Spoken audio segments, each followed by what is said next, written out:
మన భారతదేశం చట్టాల ప్రకారం ఒక పురుషుడు ఒకరినే వివాహం చేసుకోవాలి.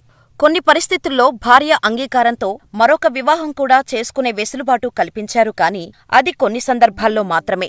అయితే మన దేశంలో ఓ గ్రామం ఉంది. ఆ గ్రామంలో ప్రతి యువకుడు ఖచ్చితంగా 2 పెళ్లిళ్లు చేసుకోవాలి. ఎవరైనా ఈ వింత ఆచారాన్ని పాటించలేమని అంటే మాత్రం వారు ఊరిని వదిలి ఖచ్చితంగా వెళ్లిపోవాల్సిందే. దీంతో ఆ ఊరి యువకులు 2 పెళ్లిళ్లు చేసుకొని అక్కడే సెటిల్ అవుతున్నారు. ఎవరైనా ఇదెక్కడి ఆచారం అని అడిగితే ఇది ఆచారమే కాదు, అవసరం కూడా అంటున్నారు ఆ గ్రామ ప్రజలు. మరి ఆ వింత గ్రామం ఎక్కడ ఉంది? ఇద్దరినీ పెళ్లి చేసుకోవడం వెనుక ఉన్న రహస్యమేమిటో తెలిస్తే ఆశ్చర్యపోతారు. రాజస్థాన్లోని బార్మర్ జిల్లాలో ఉన్న రామ్దేయో కీ బస్తీ అనే గ్రామంలో ఈ ఆచారం ఉంది. ఈ గ్రామం భారత్-పాకిస్తాన్ బోర్డర్కు సమీపంలో ఉంటుంది.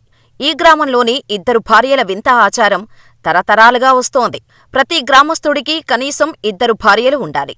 ఈ ఆచారం తమకు నచ్చలేదంటే ఆ ఊరి నుంచి గెంటేస్తారు. ఆ ఆచారాన్ని ఆ ఊరి గ్రామస్తులు తప్పనిసరిగా పాటించాల్సిందే.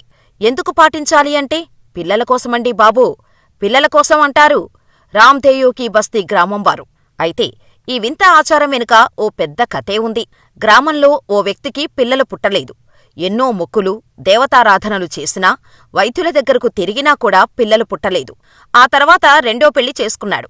ఏడాది తిరగకముందే ఆమెకు ఓ ఆడబిడ్డ పుట్టింది. అప్పట్లో ఇలాగే చాలామందికి జరిగేదట. దీంతో ఆ గ్రామస్తులు మొదటి భార్యకు సంసారయోగం ఉండదని, 2వ భార్యతోనే అది సాధ్యమని ఫిక్స్ అయ్యారు. ఇక అప్పటినుంచి 2వ భార్య సెంటిమెంటును నమ్ముతున్నారు.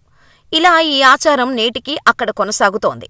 అయితే అక్కడి పురుషులు గర్వంగా చెప్పుకునే విషయమేంటంటే 2 భార్యలతో భర్తలు ఒకే ఇంట్లో ఉంటారు.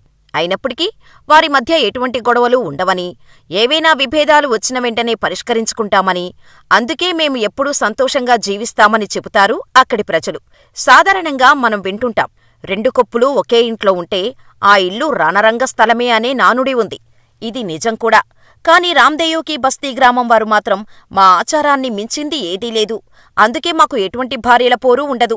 ఇక్కడ ప్రతి ఒక్కరూ చిన్నప్పటి నుంచి ఈ ఆచారాలకు అలవాటు పడిపోయారు అని చెబుతున్నారు. మరి మీరేమంటారు?